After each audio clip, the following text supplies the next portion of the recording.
मैं कभी नहीं खाता। तुम्हारी दीदी नहीं भूली है, इस घर में यही खाना बनता है, इसमें उस बेचारे की कोई गलती नहीं है। क्या हमेशा? हाँ हमेशा। जीतू सबका मन रखने के लिए एक निवाला खा लेता है, लेकिन फिर उसे खाया नहीं जाता। जीतू खाने पर से उठकर कहता है, खाना बहुत स्वाद था दीदी, चलता हूँ। रिद्धिमा सब समझ जाती है और उसे रोकती भी नहीं। ठीक है फिर मिलते हैं। जीतू चला जाता है। बेचारे ने खाना भी नहीं खाया। कोई आए गए को ऐसा खाना खिलाता? कम से कम आने जाने वालों के लिए तो नियम बदलो। ये मेरी रसोई है और यहाँ वही बनेगा जो मैं कहूंगी। रिद्धिमा भी खाना नहीं खाती और अपने कमरे में जाकर बहुत रोती है। एक ही तो भाई है मेरा और मैं कैसी अभागी बहन हूँ कि उसकी खातिरदारी भी नहीं कर पाई। इस घर से तो अच्छा किसी गरीब का घर होता जहाँ आने जाने वालों की खातिरदारी तो होती है। इतने में आयुष खाना लेकर कमरे में आता है और रिद्धिमा के सर पर हाथ रखकर कहता है, तुम तो सब जानती हो ना, फिर क्यों अपना मन दुखा रही हो? मैं जीतू को और कभी अपने साथ खाना खिलाने के लिए बाहर ले जाऊंगा। मम्मी को तो तुम जानती हो, वो किसी के लिए नहीं बदलेगी। चलो अब खा लो। मुझसे ये रसोई नहीं झेली जाती। अपने मन से कुछ बना ही नहीं सकती। खाना मैं बनाती हूँ तो रसोई मेरी हुई, लेकिन मम्मी जी है कि रसोई पर अपनी हुकूमत जमाए बैठी है, जबकि वो तो खाना बनाती तक नहीं है। अरे छोड़ो, जाने दो, मन दुखी मत करो अपना। आयुष रिद्धिमा को खाना खिलाता है और अगले दिन सुबह सुबह विद्या के मायके से उसकी भाभी का फोन आता है। दीदी क्या हाल चाल है? बहुत दिनों से बात नहीं हुई आपसे। राखी पर भी अब आप आती नहीं है। क्या करूं भाभी, घर छोड़कर आया ही नहीं जाता। एक दिन में पूरा घर उथल पुथल कर देंगे ये लोग, और तुम जानती हो ना मुझे ये सब बर्दाश्त नहीं होता। मैं सब कुछ अपने हिसाब से रखती हूँ। हाँ वो सब ठीक है, लेकिन हमारा भी ध्यान रखिए, हमें भी आपसे मिलना है। अरे भाभी तुम ही आ जाओ ना इस बार।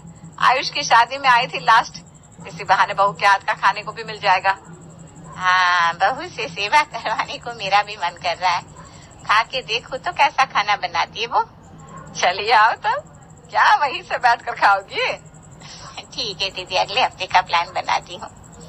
अगले हफ्ते ललिता अपने पूरे परिवार के साथ विद्या के घर पहुँच जाती है। आयुष ललिता से कहता है, मामी जी आपके आने से थोड़ी उम्मीद जगी है, अंधेरे में रोशनी दिख रही है। रिद्धिमा, मामी के आने से सबसे ज्यादा फायदा तुम्हें होगा। ये क्या बोल रहा है आयुष? मुझे तो कुछ समझ में नहीं आ रहा। अरे तुम इनकी बात छोड़, ये लोग ना कुछ भी बोलते रहते हैं। इनकी बात सुनने वाले तो पागल हो जाएंगे। तुम लोग नहा धो लो, मैं बहू से चाय बनाने को बोल देती हूँ। अरे ठीक है दीदी, इतनी भी क्या हड़बड़ी है, हम कौन से भागे जा रहे हैं। किशन, ललिता और उनका बेटा कार्तिक नहा धोकर हॉल में आते हैं। आज सोमवार होने के कारण चाय के साथ पकौड़े विद्या के मेनू में लिखे थे और रिद्धिमा वही लेकर आती है। बहू चाय के साथ पकौड़े? बहू तो तेज है हमारी। तेज तो है बहू, इसमें कोई दो राय नहीं। वैसे बहू दोनों बहुत अच्छे बने हैं, तुम लोग भी साथ में खाओ।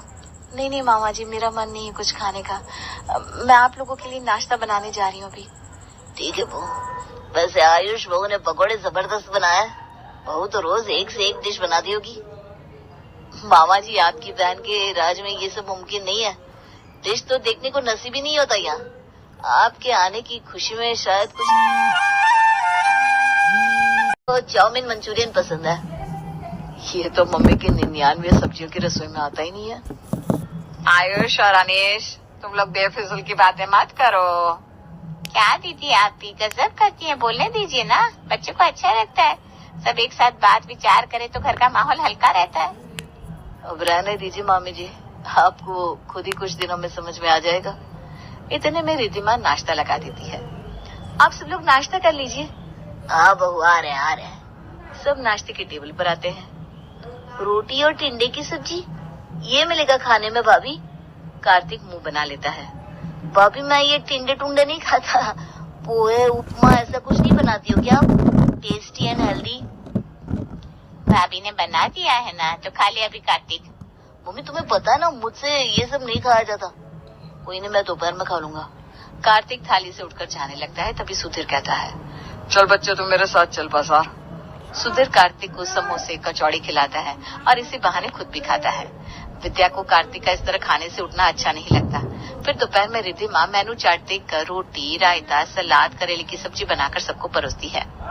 मामा जी, ये आपकी बहन की 99 सब्जियों की रसोई का खाना है। दीदी तुम बस यही खाती हो क्या? पहले तो ऐसा नहीं था।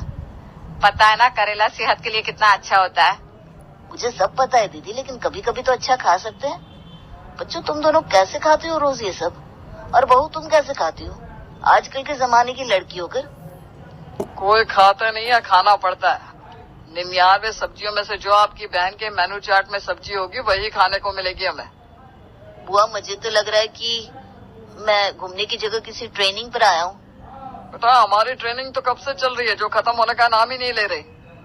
बेटा काके खा लो, भाभी ने इतने प्यार से बनाया है। यार मम्मी, जो आज तक नहीं खाया वो खाने को मिल रहा है। अरे कोई नहीं, कल भाभी अच्छी डिश बना देगी जो तुझे खानी होगी। बस ठीक है तो। सब खाना खा लेते हैं।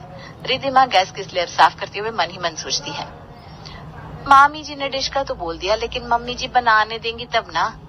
इतने में ललिता वहां आती है। बहू पहले खाना खा लेती फिर काम करती, काम तो होता रहता। नहीं मामी जी, मम्मी जी को लापरवाही पसंद नहीं है। रिद्धिमा ललिता को सारी बात बताती है।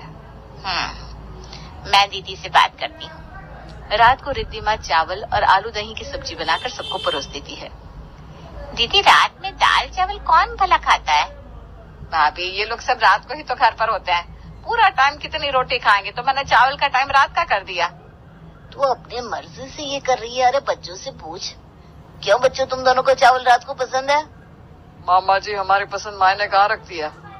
इनकी पसंद से ज्यादा दीदी रिद्धिमा की सहूलियत मायने रखती है। उसे कब क्या बनाना है, क्या काम कब कैसे करना है। अब दीदी जब रसोई में बहू 24 घंटे रहती है ना, तो रसोई उसकी हुई, उसके हिसाब से उसे खाना बनाने दो, सब छोड़ दो उस पर। इतने दिन आपने अपने हिसाब से रसोई चलाई, अब बहू को चलाने दो। बस खाना हेल्दी होना मायने नहीं रखता, खुश मन से खाना खाना भी उतना ही मायने रखता है, वरना अच्छा खाना भी शरीर को नहीं लगता। कभी कभी डिश खा लोगे तो कुछ नहीं होगा। विद्या खाने से उठकर अपने कमरे में चली जाती है। कार्तिक के खाना न खाने से वैसे ही उसे बुरा लग रहा था, अब अपने भाई और भाभी की बातें सुनकर उसका मन और भी कचोटने लगता है। यहाँ ललिता कहती है, लगता है मेरी बात दीदी को बुरी लग गई, मैं उन्हें मनाने जाती हूँ। रहने दो। ललिता विद्या के कमरे की ओर जाने के लिए उठती है। जैसी विद्या अपने कमरे से निकलकर रसोई में जाती है, मेनू चार्ट का बैनर फाड़ देती है। फिर रिद्धिमा को फटा हुआ बैनर देकर कहती है, बहू आज से 99 सब्जियां खत्म, अब तू जो चाहे वो बना, रसोई आज से तेरी है। अब सब मेरे हिसाब से नहीं तेरे हिसाब से खाएंगे। सब खुश हो जाते हैं।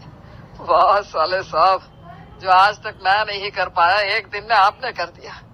किसी ने ठीक ही कहा, पूरी दुनिया एक तरफ और जोरू का भाई एक तरफ। क्या जीजाजी आ गई?